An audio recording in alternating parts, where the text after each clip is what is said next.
Kalau dulu, para nelayan bebas pergi melaut mencari ikan. Sekarang, ada dinding raksasa yang menghadang.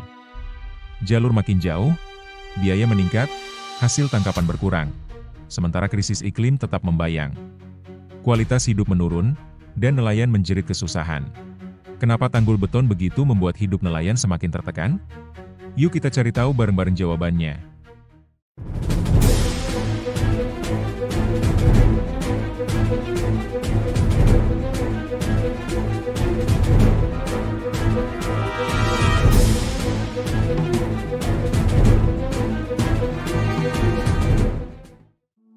Tahu nggak kalian, ada 3 komponen penting penyangga laut di daerah pesisir, yaitu mangrove atau hutan bakau, padang lamun, dan terumbu karang.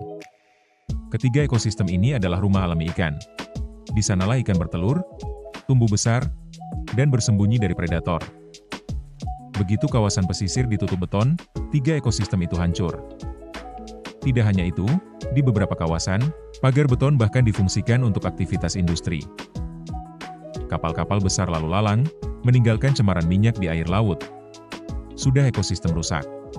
Laut juga tercemar. Gimana ikan tidak kabur dari daerah pesisir? Lalu siapa yang terkena dampak langsung dari semua hal ini? Tentu saja warga pesisir, terutama para nelayan. Kalau dulu, nelayan tidak perlu jauh-jauh ke tengah laut untuk mendapat tangkapan. Tapi sekarang, mereka harus memutari dinding beton, mengarungi laut lebih jauh, dengan biaya bahan bakar dan risiko yang lebih besar. Pendapatan yang dulu bisa mencukupi kebutuhan keluarga, kini hanya tersisa untuk bertahan hidup. Jenis tangkapan pun semakin sedikit, dari yang tadinya beragam, seperti ikan kecil, rajungan, dan cumi, kini hanya tersisa jenis yang harganya rendah. Bayangkan, cuma Rp1.000 per kilogram.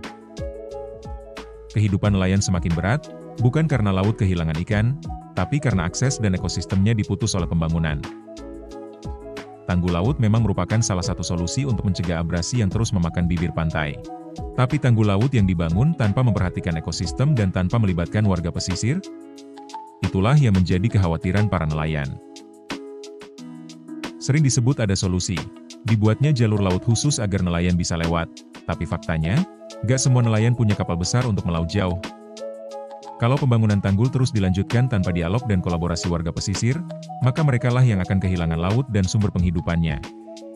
Dan yang tersisa, hanya rasa pahit dari warga kepada mereka yang memberi izin pembangunan.